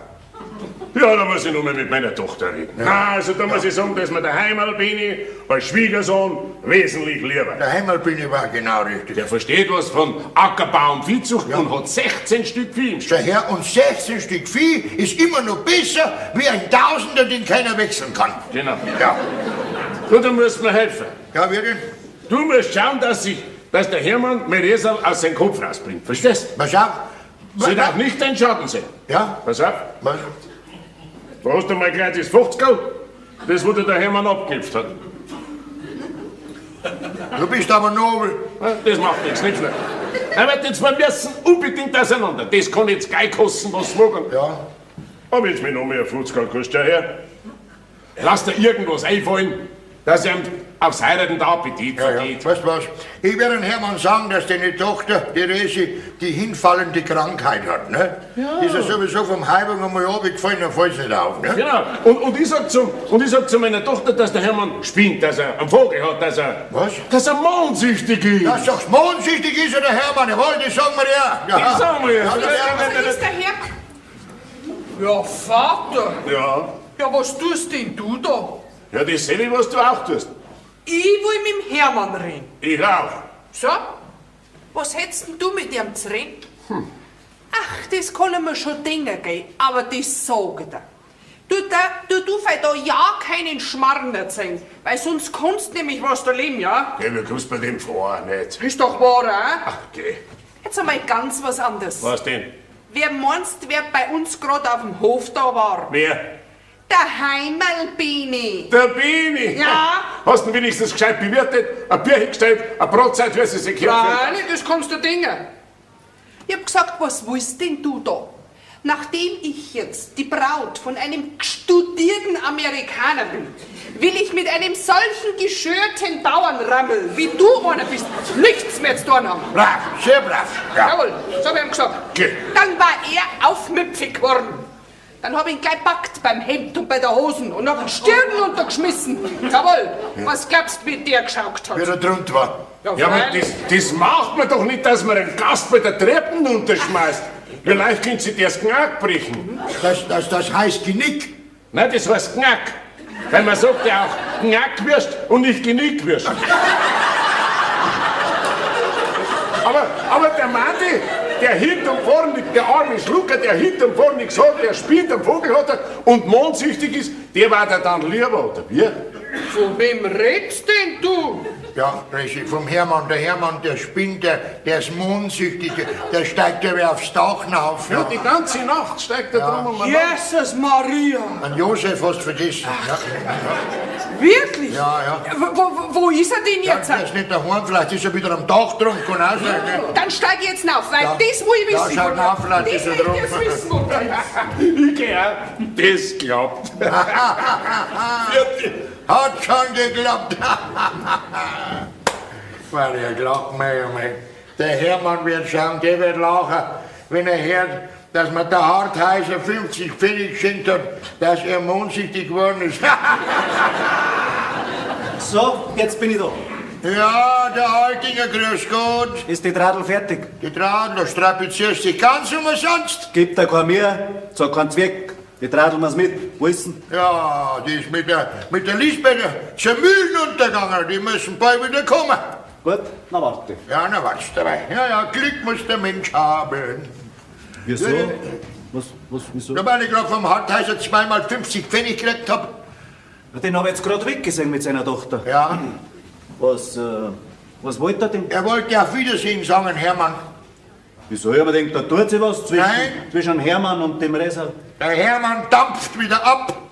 Wie hat gemeint, der Hermann, der heiratet das Reser? Nein, der Hartheiser gibt es nicht zu, weil der Hermann nichts hat, nicht hinten, nicht vorn und darum dampft er wieder. Mag Schäfahrt sein für den Hermann. Ja, das ist du wieder schöner, gell? Wieso? Du bist reich, du brauchst nicht dampfen. Was willst du denn damit sagen, du alter Dampfpladerer? Ob dich die Traudel auch genommen hätte, wenn du ein armer Schlucker gewesen wärst, so wie der Hermann? Nichts vielleicht sagen, dass mir die Tradel noch nimmt, weil er Geld hat. Na gut, du wirst nicht glauben, dass dich aus wahrer Liebe nimmt, oder? Wie wollte man sein? So, wie viel Puzzle hast du denn schon gekriegt? Ja, so. Ja, das ist schon zu viel. Ja. Das ist ja gar nicht notwendig. Das kommt schon mal, wenn wir verheiratet Du sind. sagst aber, das kommt schon mal. Wenn es aber nicht kommt, die große, wahre Liebe, die zu einer Ehe gehört, was tust du denn dann? Ich liebe die Tradel und hab's gern. Und sie wird sich schon an mich gewöhnen. Ja, du machst aber das Marl ist noch das kleine Kind. Man muss denken, was du ihr anschaffst. Nein, das Marl ist 20 Jahre alt geworden und hat ein Recht aufs Leben. Und das Recht willst du ihr nehmen. Das will ich ja gar nicht. Nicht? Du, was passiert denn, wenn das Marl heute mal einen kennenlernt, den sie lieber hat wie dich? Und wenn dann die Liebe zu dir nicht so groß ist wie zu dem anderen, weißt du, was dann ist? Dann passiert ein Unglück. Und dieses Unglück will ich eben verhindern. Indem du die Traudel zur Heirat zwingst. Von Zwang ist überhaupt keine Rede. Du hast selber gesagt, du willst immer nur das Beste für die Traudel und du willst ihr Glück. Das will ich auch. Ja? Soll ich sie mal im Geheimen fragen, wie sie über dich denkt? Ja, das kannst du machen. Ja, gut, dann frag ich. Ja, dann fragst du das. Aber das kannst du sparen. Ja, das werden wir ja sehen, ne? Was noch so lang bleibt. Ja, die wird schon kommen. Großvater, Ja. hast du mit der Tradel schon gekriegt? Was ist mit der Tradel? Sind die Blumen vielleicht da? Für die Tradel? Ja, warum denn nicht? Aha. Ich durchschau gar ein Spiel. Ihr seid eine ganz gemeine Bagage, das ist ein abgekartetes Spiel. Du Großvater? Ja. Was meint denn der mit dem abgekarteten Spiel? Ich soll die Traudel fragen, ob sie ihn wirklich gern hat, aus wahrer Liebe. Ja, das kannst du machen. Ja. Aber deswegen, lass mir von Ihnen noch lang keine Bagage schimpfen, gell? Nein, jetzt geht's aufeinander los. Willst du mal gockeln, oder? Ja, nur von euch gehen. Du bleibst da, du Gockel. Altinger wollte ich sagen. Ja? Du hast doch gesagt, ich soll die Traudel fragen, ob sie dich wirklich gern hat. Jawohl. Also, und der Hermann hat mir auch gestanden, dass er die Traudel gern hat, hat aber noch kein Wort mit dir gesprochen. Stimmt das? Stimmt. Also, und ich habe ihm versprochen, dass ich auch ganz geheim die Traudel frage, wie ihr oder wie sie über ihn denkt. Ne? Also, und jetzt habe ich folgenden Vorschlag. Wenn die Traudel kommt, versteckt ihr euch, ihr zwei. Du gehst in die Küche und du gehst in den Schrank da rein. Ja, ich hab Platz. Du hast schon Platz. Und dann könnt ihr mit eigenen Ohren hören, wie die Traudel über euch denkt. Ja? So weiß man recht. Gut, und du, Altinger? Mir ist auch recht. Gut. Der arme Fretter wird mir schon jetzt gefährlich werden. Aber eine Bedingung habe ich.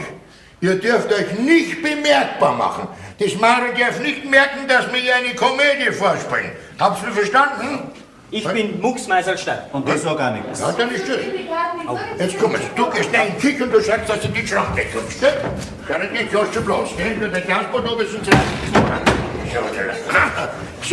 und jetzt kann die Liebesbeichte losgehen. Großvater, schlaft am helllichten Tag. Großvater! Ja, was hast du? Wurst. Ah, Traudel. Was? Es hast mir aufgeweckt. Und ich hab so schön geträumt. Ja, Ja, was hast du denn träumt? ich hab geträumt, ich bin unser Herr Pfarrer. Und alle Leute sind zu mir gekommen, um ihr Herz zu erleichtern und zu beichten bei mir. Oh, ich darf da ganz gerne mal zum Herrn Pfarrer gehen. Ja, hast du auch was zum Beichten? Ja, zum Beichten direkt nicht, aber Ja. um einen guten Rat hätte ich ihn gern bitte. Na ja, gut, ich meine, ich bin ein alter, erfahrener Mann und ich glaube, ich könnte dir auch einen Rat geben, wenn ich auch nicht der Herr Pfarrer bin, ne? Ja, da hast recht, Großvater. Ja. Zu dir habe ich Vertrauen. Ja, Du musst mir helfen. Ja. Ich weiß einfach nicht mehr, was ich tun soll. es war, wo brennt's denn, ha? Naja, ich hab doch den Altinger so gern. Ja.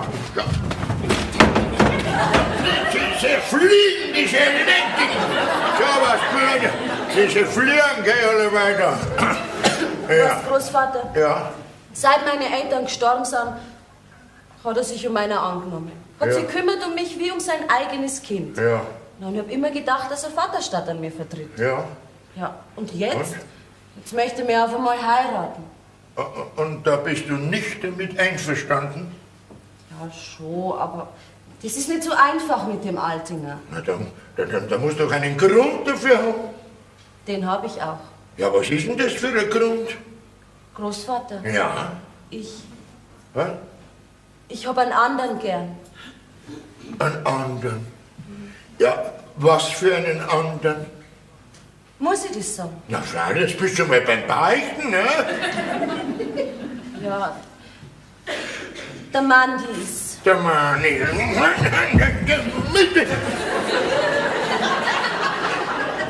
Ein Fleischfliegen, so ein großer.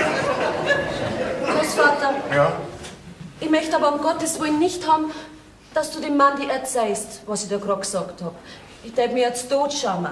Und ich möchte auf keinen Fall haben, dass der Altinger böse auf mich ist. ja, aber was soll denn dann werden? Ich gehe auf jeden Fall nicht weg von da. Und vom Hermann? Erst recht nicht. Aber schau mal, alle zwei kannst du doch nicht heiraten. Ja, du bist gut. Ich kann doch nicht zum Hermann hingehen und sagen, Hermann, du darfst nicht fort. Warum? Was soll ich denn nicht sagen? Da kennen sie doch aus. Okay, das wäre doch die verkehrte Welt, wenn ein Mädel zuerst am Burm sagt, dass sie gern hat. Aber schau mal, der Hermann, der kann doch dir keine Liebeserklärung machen, wenn du mit dem Altinger verlobt bist. Das ist ja das Fade. Mit dem Altinger bin ich verlobt und ein Mann, den mag ich. Ah ja, die Liebe geht seltsame Wege, ja. Aber es ist gut, dass du dein Herz heute ausgeschüttet hast, bevor es zu spät gewesen wäre. Ich möchte heute den Altinger nicht kränken. Hallo. Es ist besser, er weiß es heute, als wenn es zu spät ist. Ne? Traudel, wo bist denn? Ui, Ja? Tante, Ja. ich muss in den Laden. Danke schön, Großvater. Bitte. Ja. Komm schon. Da geht raus. Hey, komm mal raus. Na, ihr zwei Lauscher. Na, was sagt ihr denn zu dieser Liebesbeichte, ha? Großvater, an dir ist ein Diplomat verloren gegangen. Ja. Ja, und du, Altinger, jetzt hast du es selber gehört, gell? Mei, kann man halt nichts machen, muss dich dran fügen. Ich tritt zurück Trittst zurück. von der Verlobung. Aha. Das Alter muss der Jugend weichen. Ja, ja. Mach du sie glücklich, Altinger. meine Traum.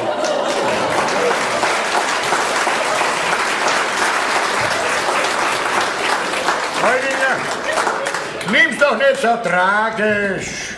Ja, Hermann, jetzt sag einmal, willst du wirklich nach Amerika zurück? Geh, ich denk gar nicht mehr dran, Mutter. Du denkst? Nein, ich bleib jetzt Sag da. einmal, Tante. Gott sei Dank. Wo haben wir denn... Traudel! Nichts, der Herr Altinger. Entschuldigen schon, Herr Altinger, aber ich kann nichts dafür. Doch, doch. Du kannst schon was dafür. Aber busselt's nicht so. Ja, aber ich kenne mich überhaupt nicht aus. Brauch's auch nicht. Unser Mann, die heiratet die Traudel und damit passt da. Ja. Ja, wie ist denn das so schnell gegangen? Ja, der Großvater hat das fertig gebracht. Ja. Der Großvater. Ja, der alte Hausdepp.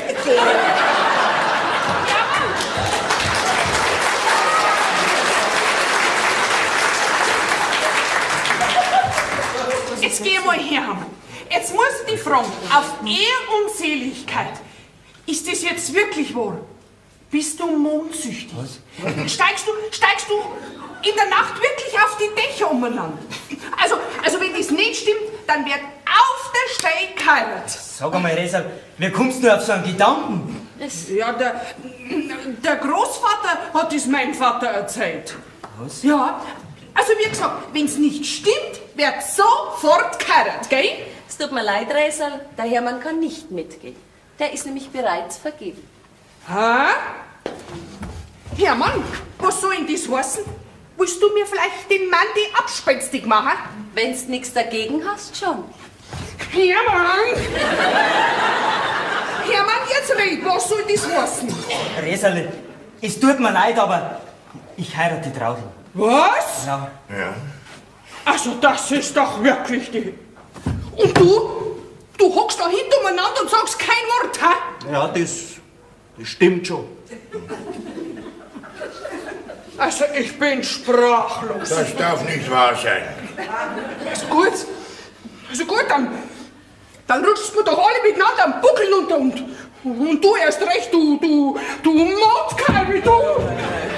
Altinger, das war eine Frau für die.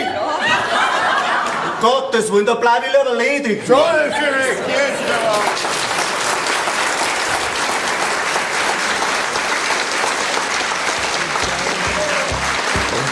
Es auch Kummer und Sorgen, bei uns sind sie ganz nicht vorbei. Das Herz spielt die wichtigste Rolle, weil im Leben die Liebe ist.